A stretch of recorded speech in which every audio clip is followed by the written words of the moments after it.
Цель новогодней акции «Помоги поверить в чудо» заключена в том, чтобы оказать помощь и привлечь внимание людей к судьбам обездоленных детей, чтобы подарить им в предпраздничные дни частичку душевного тепла и искренней радости, чтобы они не чувствовали себя одинокими и знали, что о них заботятся. Я очень рада, как знаешь, одна дома, двое детей, редко кто мне заходит так. И, конечно, радовался, дети радовались, вижу, Валя даже стишок рассказала. Главное здоровье, чтобы мы все могли бы делать, чтобы у нас все проблемы решать, и то, вот детям здоровье, чтобы было. За короткое время на просьбу помочь детям откликнулось очень много жителей города Камрад. Люди несли игрушки, одежду, сладости, продукты. Они не хотели называть свои имена и афишировать свое желание помочь. Но все равно телекомпания АТВ благодарит всех, кто откликнулся и не остался равнодушным к детям, кто помог устроить им праздник. Старенький. Вот, Хромает. детки, теперь я пришел и к вам.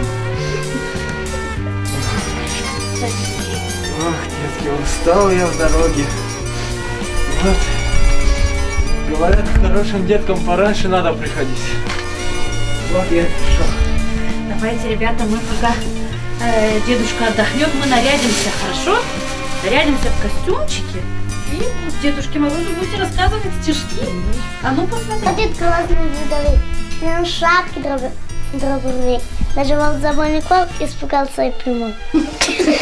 Мама елка народила и фонарики включила. Будет телочка моя, самая красивая.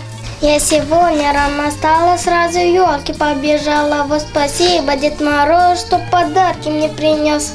Рождество Христово, ангел пролетел, он летел по небу, людям песню пел. Все люди ликуйте сей день, торжествуйте День Христова Рождество. Все люди ликуйте сей день, торжествуйте День Христова Рождество. До конца года осталось совсем немного, но люди продолжают нести подарки. Телекомпания АТВ решила продлить акцию до рождественских праздников и привнести частичку счастья и радости еще и в другие семьи.